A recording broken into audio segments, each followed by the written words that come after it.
E em nota divulgada no fim da noite de quarta-feira, pouco depois da entrevista à Jovem Pan, em que Jair Bolsonaro apresentou evidências de que o sistema do TSE foi invadido por um hacker durante as eleições de 2018, a corte rebateu as declarações do presidente e rechaçou interferência externa no pleito.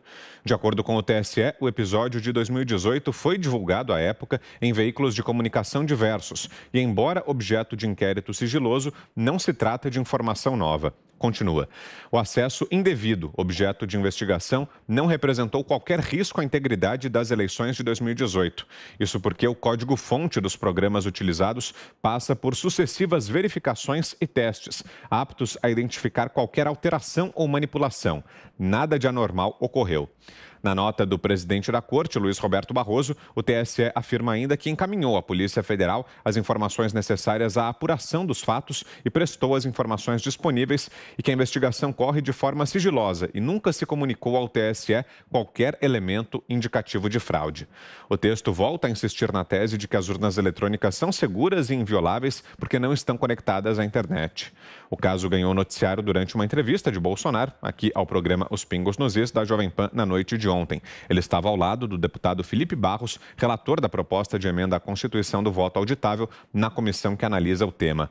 Ao lado de Bolsonaro, Barros explicou, amparado em inquérito aberto pela PF, como as urnas eletrônicas de primeira geração, utilizadas nas eleições brasileiras desde 1996, podem ser fraudadas. Ana.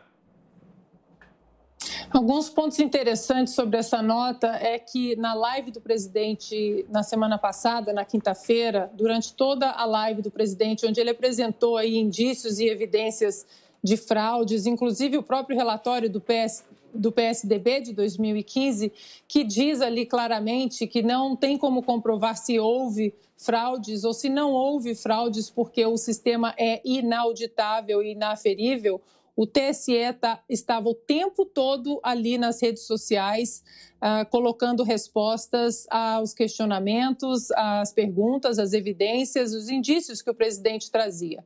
Ontem, o presidente ficou aqui com a gente nessa entrevista exclusiva durante quase 2 horas e não houve uma manifestação, um tweet do TSE nas redes oficiais. Muito pelo contrário, a nota veio quase 2 da manhã, com 6, 7 pontos ali.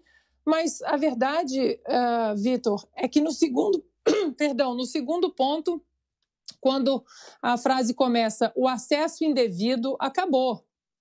Ali, essa nota já não vale mais nada e já morre, já cai por terra toda essa narrativa aí do TSE, do ministro Barroso, da oposição, de políticos que no passado queriam mais uma camada de transparência, de que o sistema e as urnas são invioláveis. Isso não é verdade e a gente viu ontem, né, pelo próprio relatório da Polícia Federal.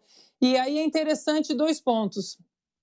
Um ponto é a mudança de discurso hoje, por grande parte, né, da velha mídia, como Augusto Nunes muito bem fala, que a mudança de discurso foi de as urnas são invioláveis, ou eram invioláveis até ontem, para violou, mas as eleições principais não foram afetadas, as urnas não foram afetadas, não é bem assim. Então, houve um acesso indevido, que foi comprovado, inclusive, aí pela nota do TSE.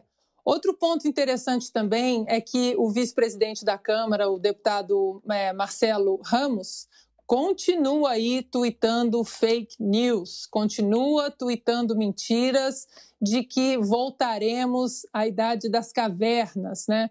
Ele tem colocado aí nas redes sociais, né, o Brasil não aguenta mais, diga não à fraude, e aí dizendo que nós vamos voltar à cédula de papel como se fôssemos voltar àqueles recibos, né, de carbono dos cartões de crédito, ou que vamos voltar à idade das máquinas de escrever, vamos abandonar os computadores. Ou seja, um desserviço aí que na verdade, o office boy do Omar Aziz, ele faz, né? Aliás, em tempos de Olimpíada, a gente podia ver quem é que leva a medalha de ouro, quem é que tem mais inquéritos e mais confusões com a Polícia Federal, se é o presidente da CPI, Omar Aziz, ou o relator aí, Renan Calheiros.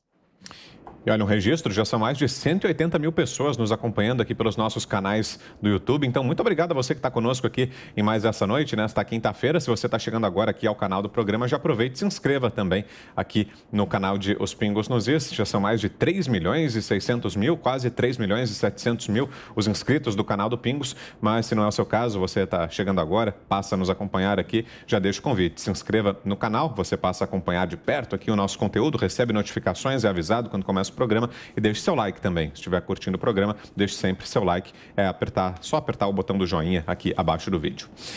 Augusto.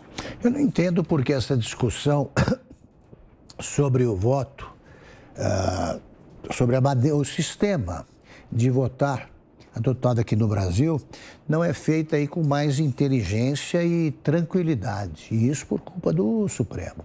O Supremo é que radicalizou o que deveria ser um debate democrático.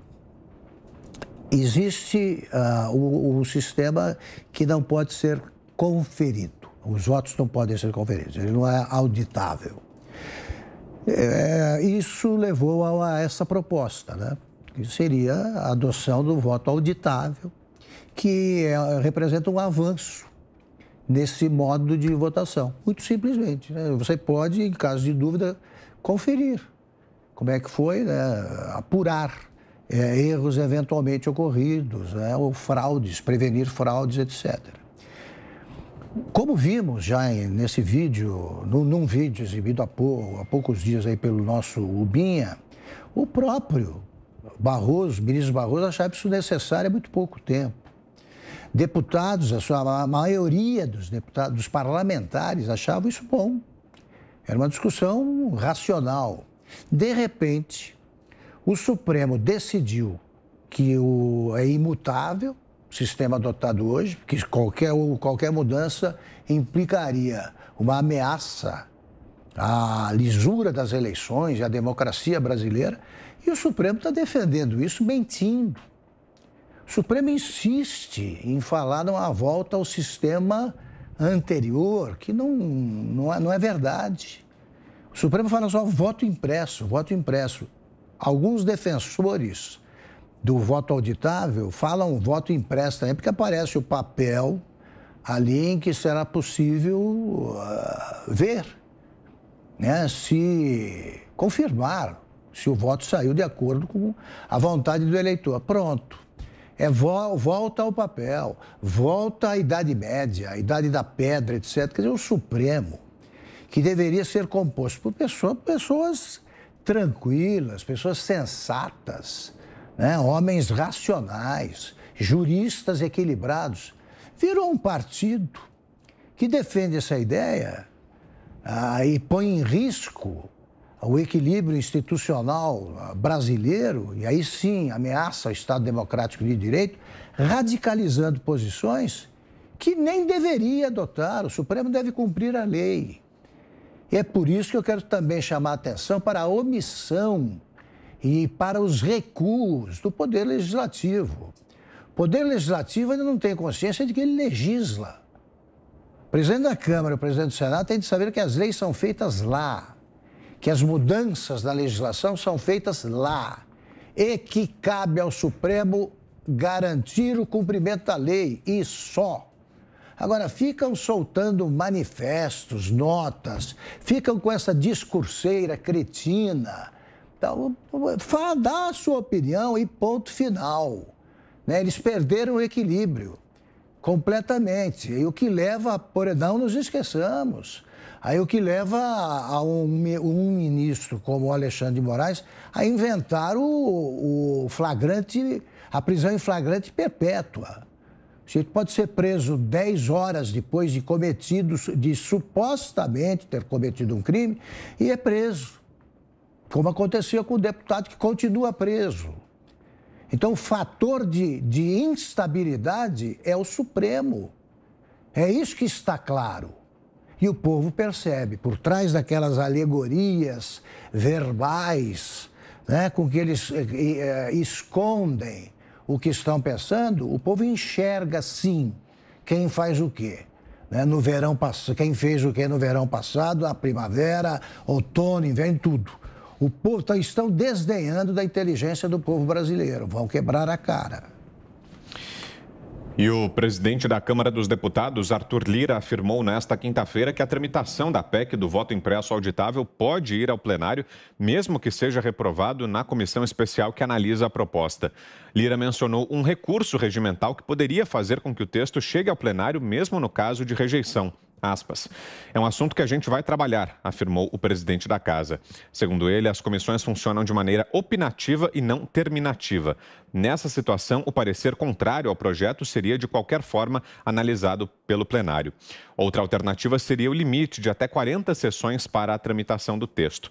Lembrando que estava prevista para agora à tarde, às 2 horas da tarde, a votação na comissão especial dessa PEC, da PEC do voto impresso auditável, mas ainda não começou. Houve a votação do projeto sobre Correios no plenário, então, por isso, está atrasada, ainda não começou a votação na comissão do voto impresso auditável. E aí, Zé, explica para a gente o que significa essa declaração do presidente Arthur Lira. Será que essa ideia pode ser uma forma de salvação da PEC, é isso, Zé? É verdade, eu não diria de salvação, mas pelo menos a lógica, né, de levar o assunto ao plenário. O assunto ficou polêmico demais. Só para informação, esta comissão especial, que é obrigatória no caso de emenda à Constituição, depois de aprovada na Comissão de Constituição e Justiça, a sessão está marcada para as 20 horas, né, de início às 20 horas. É possível que o assunto seja votado hoje na comissão especial. Existe a possibilidade do presidente da Câmara avocar ao plenário quando em 40 sessões o projeto não tenha sido votado na comissão especial, né? Mesmo se votado na comissão especial, não há como substituir o plenário principal, que é o órgão máximo do Congresso Nacional, da Câmara e do Senado, né? Então, assim que o projeto for votado, ele deve ser rejeitado e aí haverá uma apelação ao plenário da Câmara dos Deputados e indica o presidente Arthur Lira que deve, então, levar o assunto rejeitado na comissão para o plenário da Câmara dos Deputados. E aí, de qualquer forma, é preciso 308 votos favoráveis, não é a maioria só, é preciso 308 votos favoráveis dos 513 deputados para aprovar a emenda à Constituição. Então, este, seguramente, é um assunto que não morre na fase de comissão e vai para o plenário. Ontem, na entrevista do presidente Jair Bolsonaro, aqui eu chamei muita atenção o seguinte: o artigo 16 da Constituição fala do princípio da anualidade para processos eleitorais. É o seguinte: para que uma regra seja aprovada numa eleição, ela precisa estar aprovada um ano, exatamente um ano antes.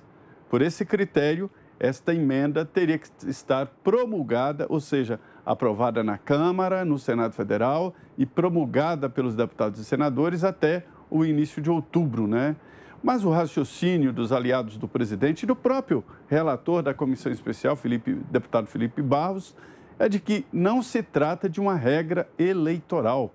Isso é vamos dizer, uma prática de como fazer a eleição e não uma regra sobre filiação partidária, sobre estrutura de campanha, sobre candidaturas. Não, é uma coisa tão prática que eu fico assustado quando trata disso numa emenda à Constituição. Isso deveria ser uma prática comum da Justiça Eleitoral no entendimento com os partidos políticos. A Justiça Eleitoral tem esse poder. A Justiça Eleitoral aceita consultas e, quando define normas, as normas se transformam em legislação. A Justiça Eleitoral tem um pouco disso de legislação através de normas. Eu fico impressionado, Vitor, com a grande energia dispensada no debate e na votação desta emenda. Acho que há um exagero, provocando quase uma crise entre poderes, né? Chegando a pontos esquisitos, num processo que não precisava tanto debate assim. Quanto à nota do TSE, eu li com cuidado e entendi o seguinte: o TSE confirmou que a Polícia Federal fez a investigação, confirmou que deu explicações à Polícia Federal, portanto, tudo que o presidente Jair Bolsonaro apresentou ali ao lado do deputado Felipe Barros é real. Existiu a investigação da Polícia Federal e existiu a invasão em uma urna lá no interior do Rio de Janeiro, né? E agora a Justiça Eleitoral decidiu e está respondendo ponto a ponto toda vez que o presidente Jair Bolsonaro fala. A Justiça Eleitoral, a qualquer momento, elabora normas. Demorou demais, ou seja, não era uma coisa tão simples quanto tenta transparecer a nota. Eu reforço aqui o seguinte, eu acho que há um exagero e aquela velha história do pescador que se apaixona mais com a rede do que com o peixe. Se apaixonaram pelas urnas, né? E acho que esse debate tinha que ser para ir para frente. Hoje nós temos softwares muito mais precisos e impossíveis de serem modificados. Sim, existem, né? E essa segurança a mais, essa camada de segurança a mais, poderia ser, por exemplo, por um token ou algum aditivo na urna que fizesse a comparação e fizesse uma auditoria na maneira de votar. Não existe auditoria, voto auditável, porque o voto é secreto, não há como auditar. Então, assim, eu acho que o debate devia ser mais sobre melhorar o processo, né? E isso não está acontecendo. É preciso dizer que é o Congresso que define, está até parecendo que a Justiça Eleitoral manda no Congresso Nacional. Tem alguma coisa fora de lugar nesse debate, assim.